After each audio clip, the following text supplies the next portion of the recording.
Kita kembali lanjutkan perbincangan dan kita minta dan berikan waktu kepada Bang Habibur Rahman untuk memberikan tanggapan apa yang disampaikan oleh Bang Masinton. Bang Habib sudah bersama kami? Baik, sepertinya masih ada kendala, kami akan coba kembali terhubung dengan Bang Habibur Rahman. Tapi saya juga ingin minta pandangan dari Mas Agung Baskoro. Kalau tadi beberapa kali Bang Habibur Rahman mengatakan setelah debat itu berlangsung, kemudian engagement dari Pak Prabowo ini malah naik. Sebenarnya apa yang terjadi? Fenomena apa ini? Apakah memang betul masyarakat ini tercuri perhatiannya, simpatinya dengan performa yang ditampilkan oleh Pak Prabowo? Mas Agung. Ya, saya melihatnya ada dua hal ya. Pertama, secara internal ini tim TKN bekerja sangat keras ya, habis-habisan ya, untuk memastikan bahwa tidak ada ekses elektoral pasca debat kemarin digelar. Nah, yang kedua memang ini harus diakui strategi ya dizolimi ya, karena saya melihat di media sosial seperti TikTok, ya Instagram, ya Facebook berseliweran banyak konten-konten yang memang bersedih dengan apa yang diterima atau dirasakan oleh Prabowo pada saat debat ketiga kemarin, dan ini memang diamplifikasi luar biasa sehingga memberikan dampak yang cukup signifikan ya, sebagaimana temuan rilis dari survei Indonesia Indikator ya, kemudian beberapa teman-teman Indef gitu. Jadi saya melihatnya bahwa ini sedikit banyak bisa meminimalkan ekses dari kurang optimalnya debat ketiga kemarin yang dihadirkan oleh Prabowo. Sebagaimana kita tahu bahwa Anies dan Ganjar begitu begitu optimalnya ya mengeroyok dalam tanda petik, kemudian merongrong magnet figur Prabowo sebagai seorang kandidat capres. Seperti itu. Baik, tapi kalau Mas Agung juga melihat engagement meningkat, banyak kemudian yang memberikan komentar kepada Pak Prabowo Subianto, bahkan juga mungkin terlihat simpati terhadap apa yang ditampilkan Pak Prabowo pada saat debat berlangsung. Apakah ini menunjukkan atau bisa melambangkan, menggambarkan jumlah pemilih sesungguhnya, atau mungkin ini bisa menjadi dikapitalisasi, menjadi betul-betul nanti memberikan suaranya kepada Pak Prabowo pada 14 Februari nanti? Apakah potensinya cukup besar seperti itu, Mas Agung? Ada peluang, ada arahan itu, tapi kan debat ini sebenarnya arahannya untuk pemilih rasional ya, Putri. Jadi memang ketika arahan debat ini untuk pemilih rasional, sekarang kan kisarannya sekitar 20-25%. Nah, bagaimana caranya? Saya kira bukan hanya lewat media sosial, tapi bagaimana lewat kanal-kanal di luar itu sehingga bisa memastikan bahwa arahan TKN untuk satu putaran bisa terwujud. Karena bila tidak, teman-teman TPN dan Timnas Amin siap memastikan 2 putaran gitu. Jadi media sosial oke, tapi itu tidak cukup. Yang paling penting sebenarnya bagaimana kandidatnya, baik Prabowo, Gibran, Ganjar, dan Anies memastikan bersama wakil-wakilnya mampu menampilkan performa debat yang outstanding ya, yang luar biasa di setiap momennya gitu. Yang kedua juga yang paling penting sebenarnya adalah bagaimana mengurangi blunder, baik ketika debat maupun di luar debat, ketika masa kampanye ya, berhadapan dengan publik, ditanya wartawan di doorstop, ataupun saat merespon isu-isu kontemporer. Nah, ini blunder-blunder yang sering terjadi baik oleh kandidat maupun timnya harus dikurangi oleh semua pasang capres-cawapres. Karena bila tidak, narasi ataupun branding yang ditawarkan dalam konteks misalkan dizolimi, atau dalam konteks dalam artian Anies misalkan sebagai seorang profesional ya, Ganjar sebagai seorang politisi ulung misalkan, tidak akan optimal kalau memang kurang konsisten ketika mereka mencitrakan diri sebagaimana brandingnya tadi. Jadi saya harap memang ke depan para capres-capres yang bertanding bisa memastikan bahwa mereka mampu mengintegrasikan ya branding mereka dengan keseharian mereka ketika berinteraksi dengan konstituen ataupun ketika berinteraksi dengan tingkatan elit lainnya, seperti itu. Baik, Bang Mardhani melihat reaksi dari masing-masing capres seperti ini, silang pendapatnya masih terus berlangsung, memantik juga reaksi masyarakat, terutama netizen di media sosial begitu. Bahkan mungkin ada juga diuntungkan malah dengan peningkatan engagement. Apakah strategi begitu ofensif masih akan diperagakan oleh pasangan Amin ini? Sebetulnya tidak ofensif, tapi kita lagi ingin ayo debat ini mahal loh. Tidak ada forum lain kecuali di debat ini yang dibiayai negara, kita bisa mengulik, membuka, tidak membeli kucing di dalam karung. Dan kalau saya pakai datanya Kompas nih Mbak, Justru Mas Anies dan Mas Ganjar yang paling tinggi nih tingkat kepuasan publiknya saat debat, pasca debat. Mas Anies 72, Mas Ganjar 79, Pak Prabowo cuma 48,9. Kecil sekali Pak Prabowo.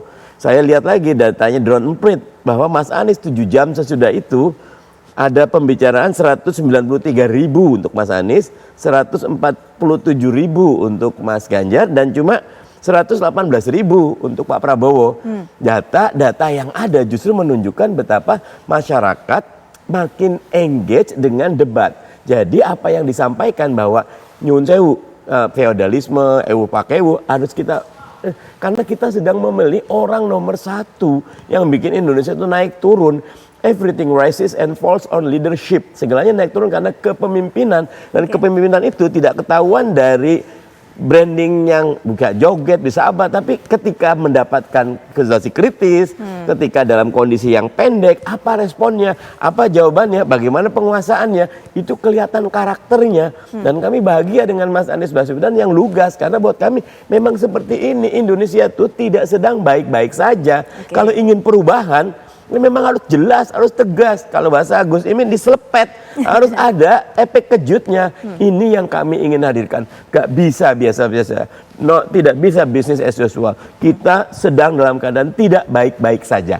Oke, baik. Ini juga berbicara artinya mengenai masalah strategi komunikasi yang ditampilkan pada saat debat. Bukan hanya konten, tapi cara mendeliver konten tersebut. Bang Masinton, untuk berikutnya, debat-debat berikutnya, melihat kita juga pelajaran dari apa yang sudah terjadi setelah debat ketiga ini, atau debat Capres minggu kemarin. Apakah kemudian akan mengubah strategi dari Pak Ganjar? Ataupun juga mungkin Pak Mahfud pada saat besok akan berlangsung debat Cawapres?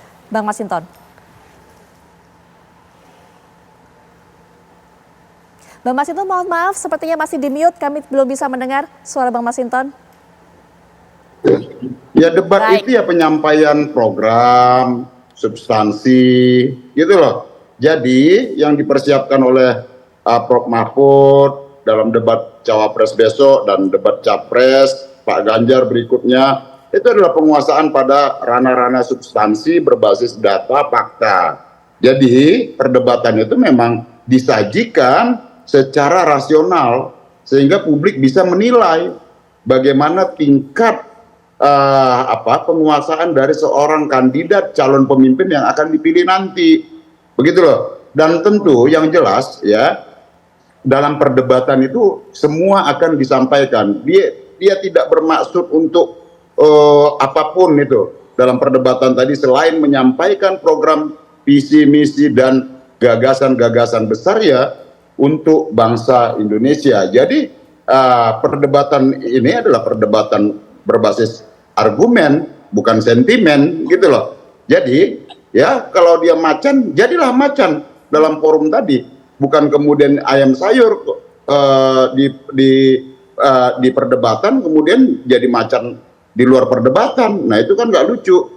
Jadi maka ya semua kandidat itu ya mempersiapkan itu. Pak Ganjar dan Prof. Mahfud, beliau akan menjadi macan yang memang benar-benar siap untuk memimpin Indonesia ini, dan sebagai macan dalam berbagai perdebatan baik antar kandidat, dan jika dipercaya sebagai presiden dan wakil presiden nanti beliau akan memandu kita semua dalam perdebatan-perdebatan di forum-forum internasional, sehingga dunia internasional melihat bahwa kepemimpinan Indonesia itu benar-benar membawa satu terobosan-terobosan seperti yang dilakukan oleh Bung Karno dulu dengan menggagas konferensi Asia Afrika, membangun gerakan non-blok, menggerakkan bangsa-bangsa terjajah untuk memperjuangkan kemerdekaannya. Itu pemimpin, dan dia memang harus jadi jago dalam berdebat. Ya itu loh. Baik, baik. Nah, ini juga merupakan kesempatan terakhir dalam perbincangan ini. Tapi apakah Bang Habibur Rahman sudah bergabung dengan kita? Saya masih memberikan kesempatan kepada Bang Habib untuk memberikan tanggapan tadi apa yang disampaikan Bang Masinton. Apakah sudah bisa terhubung dengan Bang Habibur Rahman? Baik, sepertinya masih belum bisa bergabung kembali. Mungkin saya akan berikan kesempatan untuk masing-masing narasumber yang tersisa, Bang Mardhani, Bang Masinton, Mas Agung juga closing statement atau setidaknya mungkin menyampaikan rencana menuju ke debat berikutnya. Masih tersisa 2 debat lagi, 1 kali Cawapres, 1 kali Capres. Bang Mardhani silakan. Jangan underestimate dengan publik, dengan penetrasi internet yang demikian masif. Jadi kampanye gagasan, kontestasi karya, bicara lugas, mengangkat masalah, dengan jujur membuka data adalah sebuah keniscayaan agar demokrasi kita naik kelas dan agar masyarakat tidak membeli kucing di dalam karung. Anies Baswedan, Gus Imin dan kami insya Allah akan terus mengawal demokrasi naik kelas kita, demokrasi naik kelas agar dengan segala kecerdasan dan kerendahan hati yang ada. Oke, baik. Bang Masinton juga silakan closing statement. Bang Masinton, singkat. Iya, Pak Ganjar dan Pak Mahfud tentu adalah pemimpin yang memang akan membawa Indonesia ini akan jago di forum-forum internasional dan menjadi pemimpin di kawasan ASEAN sehingga kemudian mampu meyakinkan dunia internasional dalam meraih perdamaian internasional, kemudian membangun kesetaraan dalam forum-forum internasional antar berbagai negara. Nah, spirit dari Dasar-Sila Bandung itulah yang akan menginspirasi Pak Ganjar dan Prof Mahfud untuk menjadi pemimpin Indonesia, bukan hanya jago di Indonesia, tetapi memimpin kawasan ASEAN dan kemudian memimpin forum-forum internasional untuk membangun kesetaraan dan perdamaian di dunia internasional. Itulah yang akan disajikan oleh Prof Mahfud sebagai cawapres dan Pak Ganjar sebagai presiden nanti. Baik, Mas Agung silakan singkat terakhir penutup. Siap. Untuk Bang Mardhani, pesan saya satu, jangan over attacking. Kemudian untuk Bang Habibur Rahman, pesannya juga satu, jangan over confidence. Nah untuk Bang Masinton, pesannya juga satu, jangan over defending atau balancing. Harus keluar dari zona nyaman, Bang. Begitu saja Mbak Putri. Baik, terima kasih masukannya. Semua yang over memang nggak baik, begitu kan, harusnya pas pada porsinya. Tapi setidaknya yang kita harapkan memang, kalau saya bisa simpulkan dari yang disampaikan Bang Masinton, Mas Agung, Bang Mardhani juga tadi, bahwa debat ini memang seharusnya adu pendapat, adu ide, adu gagasan berdasarkan dengan argumen, bukan sentimen, untuk bisa membawa demokrasi kita menjadi naik kelas. Itu harapan kita bersama. Sekali lagi terima kasih Bang Masinton, Bang Mardhani, Mas Agung, terima kasih. Sayangnya Bang Habibur Rahman terputus sehingga tidak bisa kita hubungi kembali untuk bisa terlibat. Yang pasti kami mengabarkan Anda putuskan.